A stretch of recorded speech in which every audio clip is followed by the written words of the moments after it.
For the next few weeks, our worship services within Servants United Parish will be a little bit different.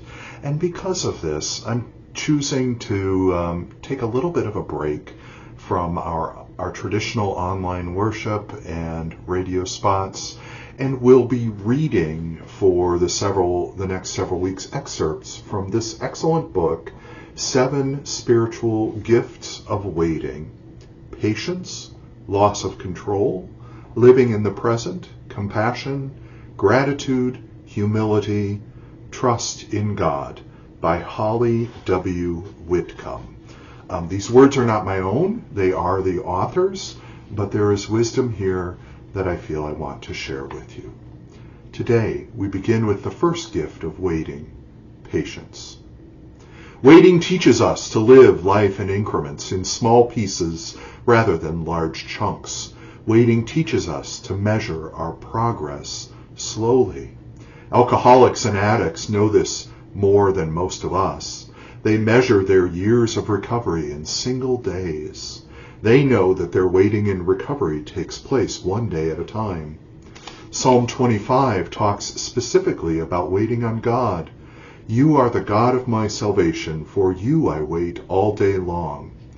It is hard to wait on God. Whether we're freeing ourselves from addiction, healing from a long illness, adopting a baby, or waiting for word to come through about a job or a house or a school, it is hard to trust the slow unfolding of God's action. God's time is different from our time. In God's time, we are often waiting for the bigger picture, but must be content with each small piece. When we are waiting, we put one foot in front of the other every morning and every evening. Waiting teaches us patience. Do you have the patience to wait till your mud settles and the water is clear?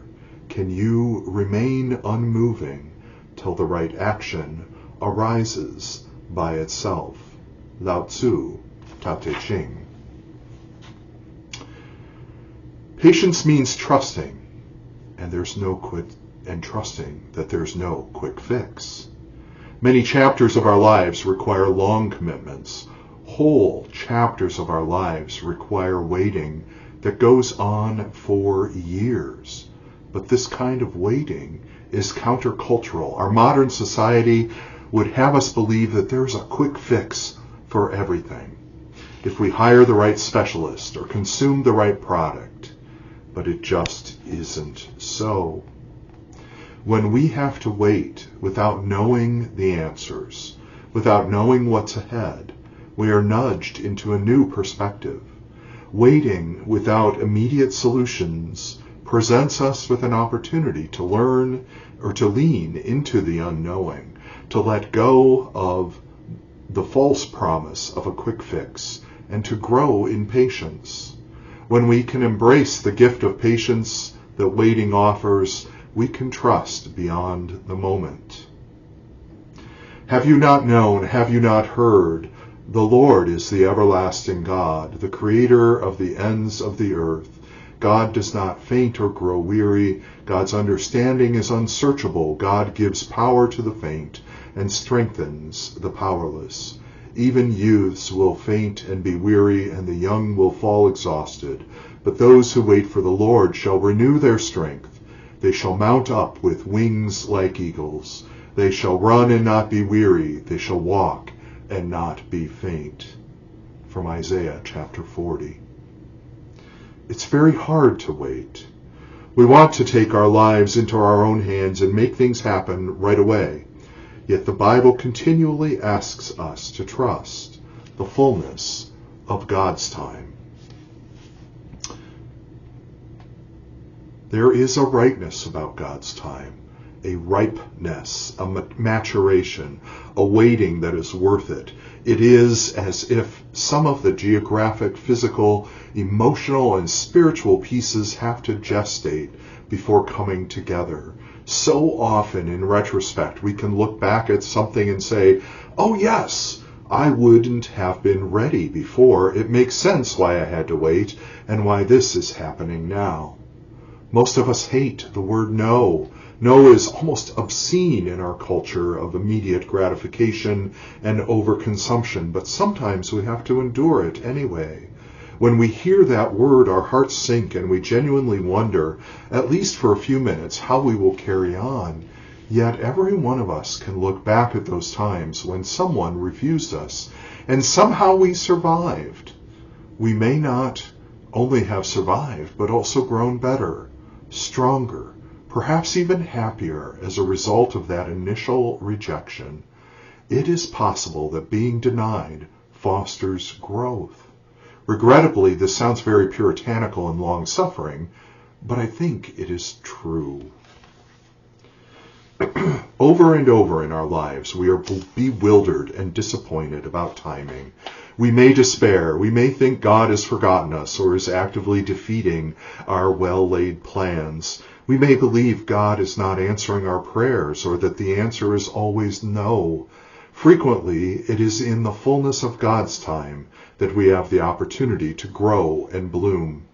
In difficult times of waiting, I have always appreciated psychologist Jack Kornfield's clarifying questions. How have I treated this difficulty thus far? What does this problem ask me to let go of? What great lesson might it be able to teach me? And what is the gold, the value, hidden in this situation? Whenever I ask myself these questions, something shakes loose. I can usually find considerable substance in my answers about the power of my ego, or about God's timing, or about something I am holding on to tightly that I need to release. If you find yourself in a place of waiting, you might want to spend a little time with these questions and see if something becomes clearer to you. Try stepping back to look at the bigger picture. Take in the perspective of your whole life and acknowledge that this time of waiting is only one chapter. Let this lesson of waiting sink in. Patience is a standing invitation to trust in God's timing. Henri Nouwen and his colleagues write, true patience is the opposite of a passive waiting in which we let things happen and allow others to make the decisions. Patience means to enter actively into the thick of life and to fully bear the suffering within and around us. Patience is the capacity to see, hear, touch, taste, and smell as fully as possible the inner and outer events of our lives. It is to enter our lives with open eyes, ears, and hands so that we really know what is happening. Patience is an extremely difficult discipline precisely because it counteracts our unreflective impulse to flee or to fight. Patience requires us to go beyond the choice between fleeing or fighting. It calls for discipline because it goes against the grain of our impulses. Patience involves staying with it, living through it, listening carefully to what presents in the here and now. Patience means stopping on the road when someone in pain needs immediate attention. Patience means overcoming the fear of a controversial subject. It means paying attention to shameful memories and searching for forgiveness without having to forget. It means welcoming sincere criticism and evaluating changing conditions. In short, patience is a willingness to be influenced even when this requires giving up control and entering into unknown territory. When we face an extended period of waiting, we have an opportunity to engage in a radical kind of patience that can take us beyond surviving to thriving. We can partner with the waiting rather than treat it as the enemy. We can involve ourselves in an active waiting that opens doors, creates opportunities, and stretches our minds, bodies, and souls. While waiting may necessitate a certain powerlessness, this does not mean giving up intelligence, action, and hope. Active waiting teaches us to trust that each small step is part of a larger process, a process in which we can participate with steady determination and lively expectation. Patience gives us time to be available to others. Waiting presents us with a choice to fret in isolation, or to shift into an expansive patience that includes those around us. The gift in this kind of patient waiting is realizing that we have the time to be available to others. Often when we are waiting for something, we are not waiting alone. The setting may be something as common as waiting in an airport for a delayed plane, or as complex as waiting in a hospital lounge for news about the results of a loved one's surgery. Whether we are empathizing with the mother whose delayed plane is causing her to miss her daughter's birthday party, or sympathizing with the husband who is waiting for the surgeon's report on his wife's condition, we have the opportunity to really be with each other in the fullness sense of the word. Whether we like it or not, children and old people cultivate in us the practice of being available. When we're with little children, they demand our attention and know immediately when we're drifting off or becoming distracted. They ask that we get down on their level and enter their world. That may mean pretending the pine needles on your lap are a dish of spaghetti, or running around the backyard on a broomstick pretending it's a horse. Being with young children is often healing because they require our undivided attention. This means we can't get distracted with worry or anxiety about our own adult lives. We get to take a vacation from all that when we are with them, being wholly present and focused in the moment. It is the same thing with some older people. They often require our patience as we enter their world. It may take 5 minutes for them to get to the door. It may take 10 rings for them to pick up the phone. They may have trouble hearing and trouble walking. We learn to move more slowly around older people, to understand that crossing the street takes time and possibly assistance. Conversation often requires patience too, as their talk may be filled with repetitions, as well as detours into long stories and anecdotes. We may find ourselves hearing recitations of their health problems, as well as stories of the health problems of their friends. As we slow down into their pace, we develop the patience of waiting that allows us to be present for and with them.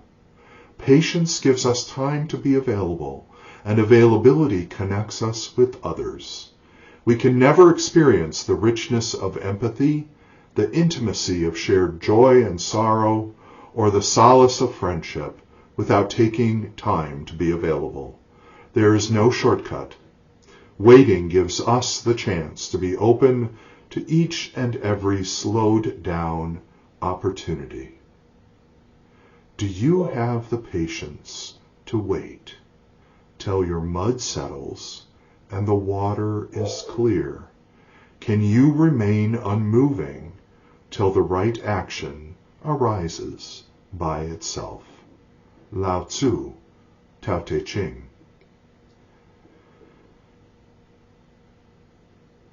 A few questions to ponder as we conclude. Is there a situation in your life currently demanding that you wait? How is that waiting teaching you patience? What would you like to ask from God about your patience or impatience? And what wisdom would you pass along to a younger person about living with patience? We'll continue next week. For now, I invite you to join me in prayer. Gracious God, we give you thanks for the spiritual gift of patience. Be with us as we wait. Now may the Lord bless you and keep you. May the Lord's face shine on you with grace and mercy. May the Lord look upon you with favor and give you peace. Amen.